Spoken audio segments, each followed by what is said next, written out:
আসসালামু আলাইকুম। কেমন আছেন সবাই? আশা করছি সবাই ভালো আছেন। আমরা তো আল্লাহর রহমতে ভালোই আছি।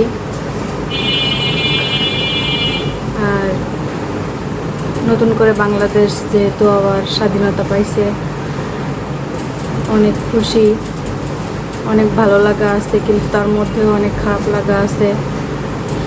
আমাদের এত এত ছাত্র ছাত্রী ভাই বোনেরা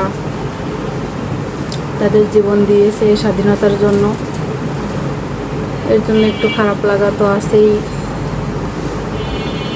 তবে ভালো লাগাও আছে। কিন্তু দেশ স্বাধীন হয়েও কি আমরা তো নিশ্চিন্ত হই নাই? আমরা কি নিশ্চিন্ত হতে পারছি? কখনোই না। কারণ এই যে বিভিন্ন জায়গায় চুরি ডাকাতি হচ্ছে, বিভিন্ন জায়গায় ভাঙচুর, অগ্নিসংযোগ ঘটতেছে, এগুলো তো আসলে এগুলাতে তো মানুষের কোনো শান্তির কোনো ইয়ে নেই। যেমন কালকে রাতে হঠাৎ রাত 12:30টার দিকে আমার বাসার পাশে মসজিদে মাইকিং করতেছে যে আমাদের এলাকায় ডাকাত ঢুকছে, সবাই সাবধানে থাকবেন। তো এরকমই আসলে দেশ স্বাধীন হয়েও, দ্বিতীয়বারের মতো দেশ স্বাধীন হলেও আমরা কিন্তু স্বাধীনতা পাইনি এখনো। কারণ নিশ্চিন্ত এতদিন হয়েছে যে মাথার মধ্যে একটা টেনশান, রাতে ঘুমাতে যাইতাম যখন তখন এমনিতে সারাদিন তো মনের মধ্যে এগুলাই থাকতো, কিন্তু রাতে ঘুমাতে গেলে এগুলা বেশি চিন্তা হইতো যে আমাদের ভাই বোনেদের কী অবস্থা, দেশের পরিস্থিতি কী হবে, এগুলাই। আর এখন মাথার মধ্যে এটাই ঘুরতেছে যে কখন জানি কোথায় না জানি ডাকাতে কি ঝামেলা শুরু করে, এগুলাই। আসলে আমার ঘরে তো ডাকাত নেয়ার মতো তেমন কিছুই নাই, আসলে কিছুই নেই ডাকাতে নেয়ার মতো, কিন্তু তারপরেও মনের মধ্যে ভয়টা তো থাকে। এটাই আর কি, স্বাভাবিক জীবনে ফেরার চেষ্টা করতেছি। ভিডিও তো অনেক দিন যাবৎ কোনো ভিডিও করি না, কারণ ভিডিও করার মতো মন মানসিকতাই ছিল না। এখন আবার আস্তে আস্তে চেষ্টা করতেছি ভিডিও করার। দেখি কতটা ভিডিও করতে পারি, যেটুকুই ভিডিও করব সেটুকু আপনাদের সাথে শেয়ার করব। অবশ্যই আপনারা আমার ভিডিওটা দেখবেন। তো আপনাদের সাথে আমি একটা জিনিস শেয়ার করব, হয়তো এটা খুবই সামান্য একটা জিনিস, হয়তো আপনাদের মনে হতে পারে যে এটা আবার দেখানোর মতো কি আছে, বা এটা এমন কি, এটা আপনাদের মনে হতেই পারে। কিন্তু আমাদের মতো মধ্যবিত্ত ঘরের মানুষের কাছে, আমাদের মতো মধ্যবিত্ত ফ্যামিলির মানুষের কাছে এগুলো অনেক অনেক বড় কিছু। তো এটা আমার কাছে আনন্দের, খুশির, এজন্য আপনাদের সাথে শেয়ার করলাম।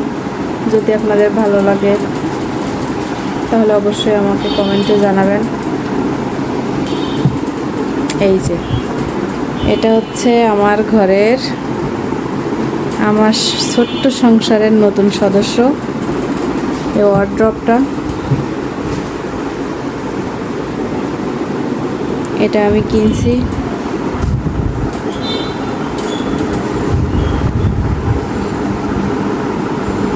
এটা নতুন কেনা হয়েছে।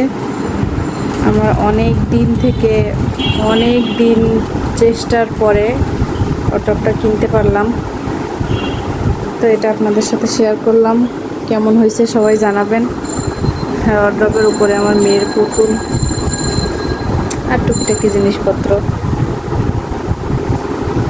আমার ছোট্ট সংসারে একটা বড় জিনিস। এটা হয়তো খুবই সামান্য, আপনাদের কাছে মনে হতে পারে যে এটা খুবই সামান্য জিনিস, দেখানোর মতো কিছু না, তারপরেও এটা আমার কাছে অনেক কিছু, এই জন্য আপনাদের সাথে শেয়ার করলাম।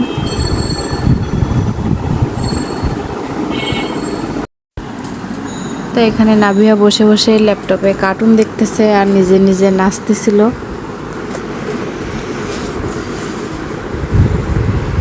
ওকে আমি ওইভাবে মোবাইল না দেওয়ার চেষ্টা করি, কিন্তু যখন আমি কাজে কামে থাকি তখন ল্যাপটপে কার্টুন দিয়ে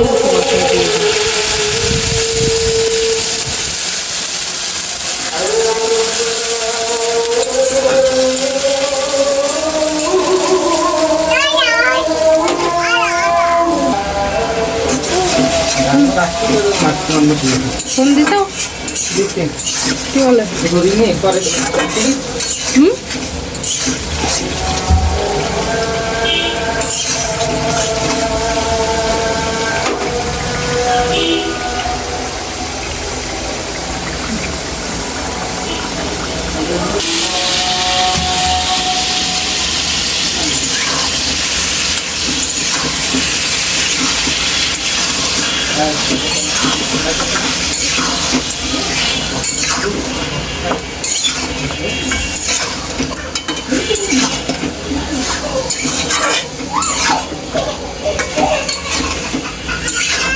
কি হয়েছে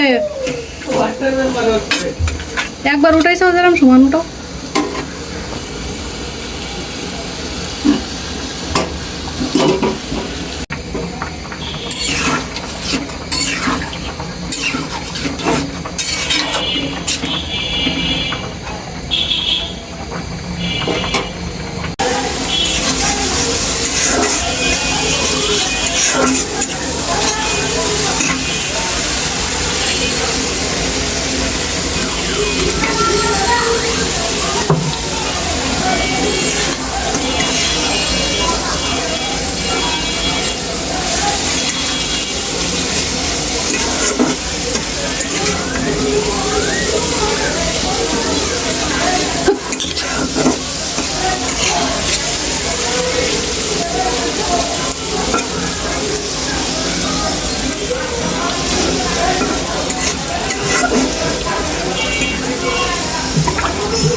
তো দেখতেই পেলেন আমি এখানে রান্না করে করে রাখতেছিলাম এখানে মাছের ঝোল রান্না করেছি আর আমরা দিয়ে আলু দিয়ে একটা ভাজি করেছি আমি কিন্তু বিয়ের আগেই সব সময় মেহেন্দি পরতাম আমি মেহেন্দি পরতে অনেক পছন্দ করি কিন্তু এখন আর হয় না আসলে বিয়ের পর আর মানে বিয়ের পরেও হয় কিন্তু বাচ্চা কাচ্চা হয়ে গেলে একবার আর এগুলো আর আসলে করা হয়ে ওঠে না এত ব্যস্ততা থাকে সব সময় আর যেহেতু আমি মেয়েকে নিয়ে একা থাকি এজন্য আর কি বিভিন্ন কাজে কামে এগুলো হয় না তো ওই দিন আমি আবার একটু মেহেন্দি পরছিলাম তো আমার ভিডিও যদি আপনাদের কাছে ভালো লাগে তাহলে অবশ্যই আমার চ্যানেলটা সাবস্ক্রাইব করবেন এবং লাইক কমেন্ট শেয়ার করবেন করে আমার পাশে থাকবেন ধন্যবাদ সবাইকে ভালো থাকবেন সবাই সুস্থ থাকবেন আল্লাহ হাফেজ